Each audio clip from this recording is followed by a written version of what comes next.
अजित पवारांच्या राष्ट्रवादीचे मंत्री माणिकराव कोकाटे यांच्या अडचणीत वाढ झाली आहे। नाशिक जिल्हा न्यायालयाने 2 वर्षाच्या जेलची शिक्षा सुनावली आहे। त्यामुळे मंत्रीपद आमदारकीवरही टांगती तलवार आहे। पाहूया।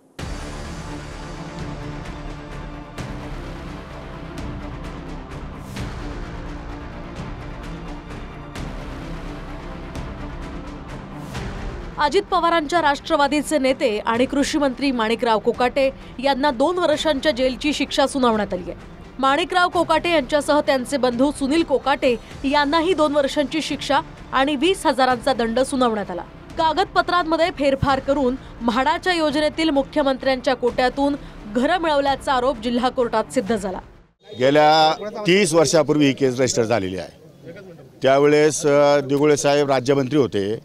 माझं आणि दिगुळे साहेबांचं राजकीय वैर होतं आणि त्या वैरत्वापोटी त्यांनी सरकारला सांगून माझ्यावरती ही केस केलेली होती। त्या केसचा निकाल 30 वर्षानंतर आज पहिल्यांदा लागलेला आहे। मेहरबान न्यायालयाने त्यांचा निकाल सुनावलेला आहे। निकालपत्र हे मोठं आहे, 40 पानाचं आहे। मी अजून वाचलेलं नाही। वाचून त्या संदर्भात मी आपल्याला व्यवस्थितपणे मार्गदर्शन करेल आणि त्यासाठी मी अपील या ठिकाणी करण्याचा निर्णय घेतलेला आहे। आपल्याकडनं जामिनासाठी काही या ठिकाणी जामीन तर नियमाने कायद्यानुसार जे काही करता येईल ते सगळं केलेलं आहे। शिक्षा सुनावल्यानंतर माणिकराव कोकाटे यांना 15,000च्या जात मुचलक्यावर जामीन मंजूर झाला। तसंच सत्र न्यायालयामध्ये अपील करण्यासाठी महिनाभराच्या कालावधीची मुभा देण्यात आली आहे। 1995 मध्ये म्हाडाच्या स्कीममध्ये मुख्यमंत्री 10% कोटा योजनेतनं घरं मिळवण्यासाठी खोटी कागदपत्र दिल्याचा ठपका कोकाटेंवर आहे। स्वतःचं घर नसल्याचं आणि उत्पन्न कमी असल्याचं सांगून 2 घरं त्यांनी पदरात पाडून घेतली आहे। इतर लाभार्थ्यांना मिळालेली 2 घरं सुद्धा स्वतःच्या नावावर करून घेतली। शिवाय घरं नावावर झाल्यानंतर अनधिकृत बांधकाम केल्याचा सुद्धा त्यांच्यावर ठपका ठेवण्यात आलाय। माजी मंत्री तुकाराम दिघोळेंनी कोकाटे बंधूंसह 4 विरोधात तक्रार दिली होती। तर 1997 मध्ये तत्कालीन अतिरिक्त जिल्हाधिकाऱ्यांच्या फिर्यादीनंतर कोकाटे बंधूंसह 4 विरोधात गुन्हा दाखल करण्यात आला। 27 वर्ष नाशिकच्या जिल्हा न्यायालयामध्ये हा खटला चालला। 10 साक्षीदार तपासण्यात आले।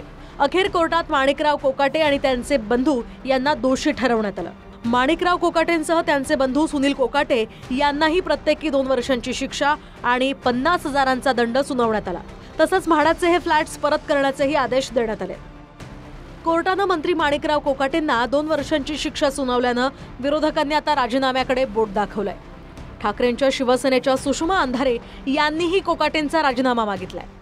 एरवी लोक सांगत राहतात की आमच्यावर आरोप झालाय, पण आरोप सिद्ध कुठे झालेला आहे? सिद्ध झाल्यावर आम्ही राजीनामा देऊ।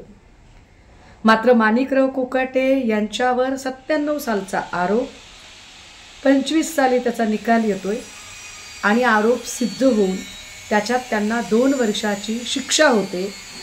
2 वर्षाची किंवा 2 पेक्षा जास्त शिक्षा होणे म्हणजे व्यक्ती मंत्रिमंडळातून तर बाहेर पडतेच पडते, परंतु त्याचे सदस्यत्व सुद्धा रद्द झाले पाहिजे। ज्यावेळेस एखादा लोकप्रतिनिधी कुठंतरी भ्रष्टाचारात अटकतो, कुठंतरी शासनाची फसवणूक करून अशा पद्धतीचे निकाल येतात, त्यावेळेस आपण जनतेचं प्रतिनिधित्व करतोय, त्यावेळेस आपल्याला ही नैतिकता राहत नाही की जनतेला आपण कुठल्या गोष्टींनी सामोरं गेलं पाहिजे। त्यामुळं हा त्या पक्षाच्या नेतृत्वाचा आणि या नेतृत्वाच्या नैतिकतेचा प्रश्न आहे की त्यांनी राजीनामा दिला गेला पाहिजे। राजीनाम्याची मागणी होऊ शकते, पण त्यासाठी अपिलेट प्रोव्हिजन आहेत। राजकीयदृष्ट्या देशामध्ये अशा प्रकारचे अनेक निकाल झालेले आहेत आणि त्या दृष्टिकोनातून मी अपिलामध्ये जाणार आहे, हायकोर्टामध्ये जाणार आहे।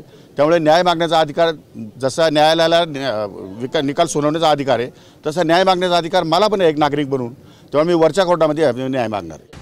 आता प्रश्न हा आहे की आमदार, खासदार किंवा मंत्रिपदावर असताना पद धोक्यात येतं का?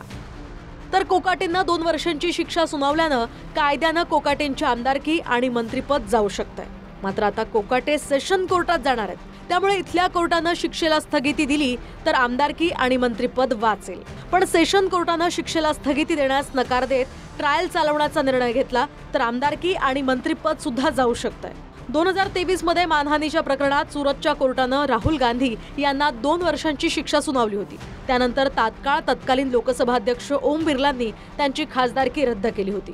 पण शिक्षेच्या स्थगितीसाठी राहुल गांधींनी सुप्रीम कोर्टात धाव घेतली आणि स्थगिती मिळताच राहुल गांधींना पुन्हा खासदारकी बहाल करण्यात आली।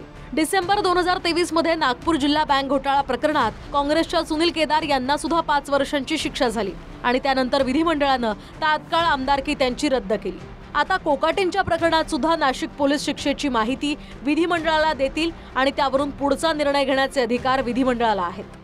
हे सगळं प्रकरण माननीय राज्यपालांना कळवलं पाहिजे आणि माननीय राज्यपाल मग इलेक्शन कमिशन, मुख्य निवडणूक आयोग याचा सल्ला घेऊन या संदर्भात पुढील कार्यवाही करतील. अशा स्पष्ट तरतुदी आर्टिकल 192मध्ये त्याच्यावर आरोप झाले असेल, शिक्षा झाली असेल तरी त्यांना संविधानाचा जर तरतुदीचा स्ट्रिक्टली आपण अवलंब केला तर ते 6 महिने राहू शकतील.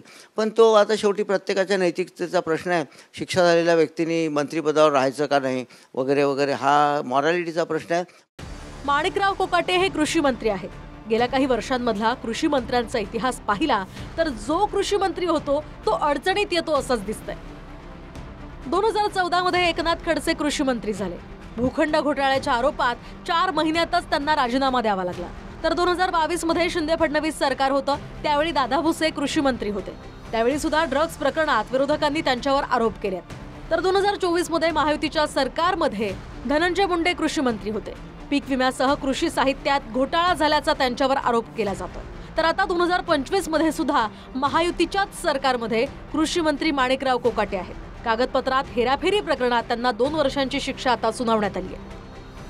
महायुती सरकारमध्ये सध्या 2 मंत्री अडचणीत आले. विशेषतः हे दोन्ही मंत्री अजित पवारांच्या राष्ट्रवादीचे आहेत. धनंजय मुंडेंच्या राजीनाम्याच्या मागणीचा जोर असतानाच आता कोर्टानं 2 वर्षांच्या जेलची शिक्षा सुनावल्यानं कोकाटेंच्या राजीनाम्याची मागणी सुद्धा जोर धरू लागली आहे. अर्थात राजीनामा देणार नाही, वरच्या कोर्टात न्याय मागण्याचा अधिकार असल्याचं कोकाटेंनी स्पष्ट केलंय. नाशिकहून चंदन पुजाधिकारीसह ब्युरो रिपोर्ट, TV9 मराठी.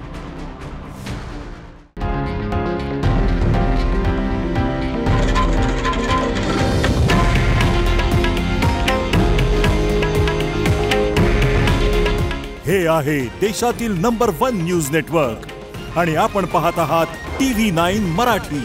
काळजी तुमची, हित महाराष्ट्राचं.